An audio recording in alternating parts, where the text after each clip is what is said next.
అందరికీ నమస్తే అండి. ఈరోజు మనము ఒక inter state and international linkage ఉన్నటువంటి ఒక క్రికెట్ బెట్టింగ్ గ్యాంగ్ని మనము బస్ చేయడం జరిగింది. సో దీంట్లో డ్రీమ్ ప్లే 1 అనే ఒక యాప్ ద్వారా basically dream play 1 dream it achieve it అనేటట్టు ఒక యాప్ క్రియేట్ చేయడం జరిగింది. దీనికి సంబంధించిన లింక్స్ ఏమున్నాయి, అది ఒరిజినల్గా ఫిలిపైన్స్ కంట్రీ ఆరిజిన్గా ఈ మొత్తం రాకెట్ నడుస్తుంది. సో దీంట్లో మనము ఒక 19,70,000 ఆల్మోస్ట్ 20 lakh రూపీస్ మనము క్యాష్ చేయడం, ఒక కారు, ఒక 4 బైక్స్, ఒక 3 laptops, 15 SIM cards, 4 cheque books, మరి 13 ఏటీఎం కార్డులు, ఒక 15 మొబైల్ ఫోన్స్ సీజ్ చేస్తూ, ఇది మాత్రం కాకుండా ఒక 9 బ్యాంక్స్లో 49 మందికి సంబంధించినటువంటి 18,20,000 రూపీస్ అమౌంట్ కూడా మనము ఫ్రీజ్ చేయడం జరిగింది. So total value of 60 lakhs worth ఉన్నటువంటి మెటీరియల్స్ మనము క్యాష్ ఫ్రీజ్ ఉండొచ్చు, మిగతా మెటీరియల్స్ రూపంలో మనం సీజ్ చేయడం జరిగింది. ఇంకా డీటెయిల్స్లోకి వెళ్తే ఒక 10 member గ్యాంగ్ ఇక్కడ లోకలీ ఆపరేట్ చేసేవాళ్ళు. అది కాకుండా అతను శివ అనే ఒకతను రాయలసీమ రీజన్ అతనే, బట్ ఫిలిపైన్స్లో ఉంటాడు. సో వీళ్ళు అందరూ కలిపి ఆపరేట్ చేస్తారు. సో ఇక్కడ లోకల్లో తలారి మధు అనే ఒక వ్యక్తి, కళ్యాణ్ దుర్గం సంబంధించిన అతను, వాళ్ళు ఈ శివ అనే ఫిలిపైన్స్ అతనితో ఇనిషియల్గా ఫ్రెండ్షిప్ ఏర్పడుతుంది. సో దాంట్లో శివ అనే అతను, మీరు బెట్టింగ్ నడిచిన దాంట్లో వచ్చినటువంటి ప్రాఫిట్లో 60% మాకు, 40% మీకు ఇవ్వడం జరుగుతుంది అని వాళ్ళ మధ్యన ఒక కాన్వర్జేషన్ జరిపి దాని బేసిస్ మీద మధు అనే అతను ఇక్కడ లోకల్స్ దగ్గర SIM cards, passbooks, bank accounts create చేసి దానికి సంబంధించిన ఏటీఎం కార్డ్స్, పాస్బుక్స్ ఇవన్నీ కూడా ఈ కార్గో ప్యాంట్స్ వస్తాయి. ఆ కార్గో ప్యాంట్స్ ద్వారా ఇవి అన్నీ కూడా ఫిలిపైన్స్కి పంపించడం జరుగుతుంది. సో దాని భాగంగానే మనము ఒక 15 సిమ్ కార్డ్స్, కొన్ని cheque books and ATM cards కూడా మనం ఈరోజు సీజ్ చేసి ఉన్నాము. సో ఇవి వాడి ఇళ్ళు అన్ని సైబర్ నేరాలకు ఉండొచ్చు, బెట్టింగ్ ఉండొచ్చు, కెసినోకి ఉండొచ్చు, ఇట్లాంటి అన్నిటికీ కూడా ఈ పాస్బుక్స్, ఈ సిమ్ కార్డ్స్ని వాడి వాళ్ళు ఆపరేట్ చేయడం జరుగుతుంది. ఈ శివ అనే అతను ఈ డ్రీమ్ ప్లే 1 ఏముంది, ఈ యాప్ సంబంధించి లింక్స్ అది పంపిస్తాడు. సబ్సిక్వెంట్గా మధు అనే అతను మిగతా లోకల్లీ ఉన్నటువంటి హెడ్స్కి వాళ్ళకి లింక్స్, పాస్వర్డ్స్ ఇవన్నీ కూడా డీటెయిల్స్ వాళ్ళకి కమ్యూనికేట్ చేయడం జరుగుతుంది. దాని ద్వారా వీళ్ళు లోకల్గా బెట్టింగ్ అది నడిపిస్తూ ఉన్నారు. సో మనం ఇప్పుడు ఒక కళ్యాణ్ దుర్గం సంబంధించిన ఒక 6 మెంబర్స్ని మనం అరెస్ట్ చేయడం జరిగింది. ఒకరు ఏలూరుకి సంబంధించిన వాళ్ళు, ఇద్దరు తెలంగాణకి సంబంధించిన వాళ్ళు, ఒకరు విజయవాడకు సంబంధించిన వాళ్ళు, ఇంకొకతను కర్ణాటక అతను అబ్స్కాండ్ ఉన్నాడు, అండ్ ఈ శివ అనే అతను కూడా ఫిలిపైన్స్లో అబ్స్కాండ్ ఉన్నాడు. సో వీళ్ళని కూడా మనము అరెస్ట్ చేయడం జరుగుతుంది.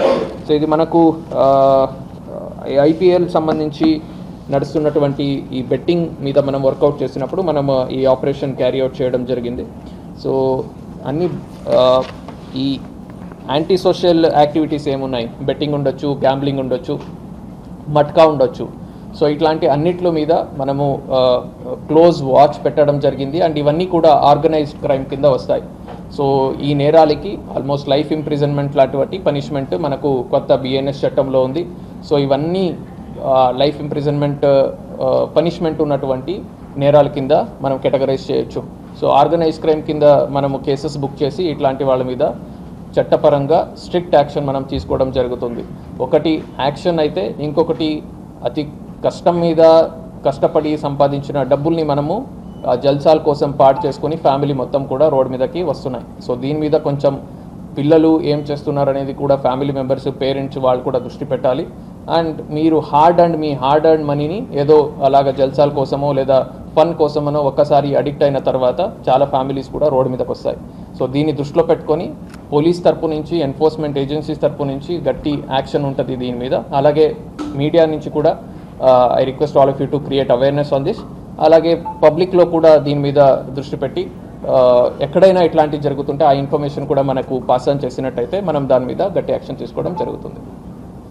Any doubts on this? Sorry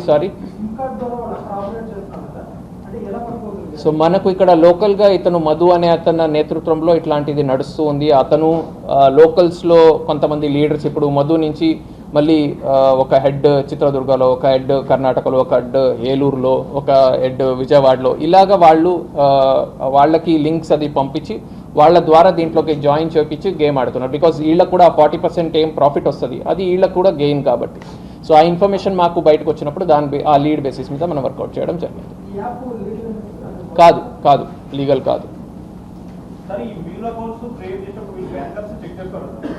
ఈ మ్యూల్ అకౌంట్స్ క్రియేట్ చేసినప్పుడు ఇప్పుడు ఏమవుతుందంటే, ఒక కామన్ మ్యాన్ని తీసుకెళ్తారు, అతనికి ఆధార్ కార్డు ఉంటుంది, అతనికి పాస్బుక్ మొత్తం నార్మల్గా వేరే వాళ్ళు వెళ్ళినప్పుడు ఎలాగ అకౌంట్ క్రియేషన్ ప్రాసెస్ ఉంటుంది, అదే ప్రాసెస్ లాగా వాళ్ళు కూడా అన్ని డాక్యుమెంట్స్ ఫర్నిష్ చేసి కేవైసీ కేవైసీ మొత్తం అన్ని కంప్లైంట్స్ చేస్తూ అకౌంట్స్ క్రియేట్ అవుతున్నాయి.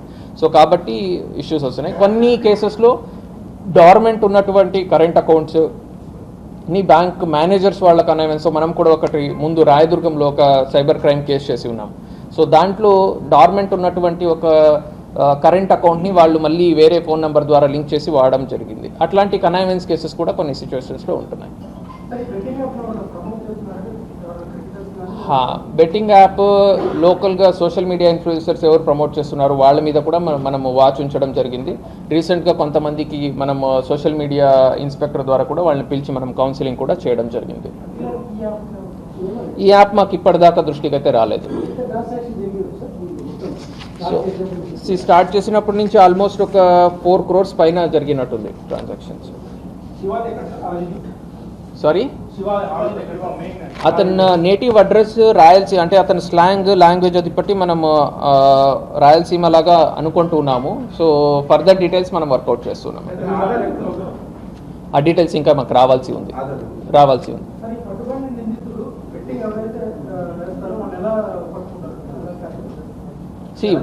మనకు ఇంకా ఫ్రెండ్స్ ఎవరెవరు ఆడుతుంటారు, ఆ గ్యాంగ్స్ గ్రూప్స్ అన్ని కూడా తెలిసే ఉంటాయి. సో వాళ్ళకి నేను ఆడుతున్నాను, నాకు డబ్బులు వస్తున్నాయి, నువ్వు కూడా ఆడమన్నప్పుడు ఈజీగా జాయిన్ అయిపోతున్నారు. So that's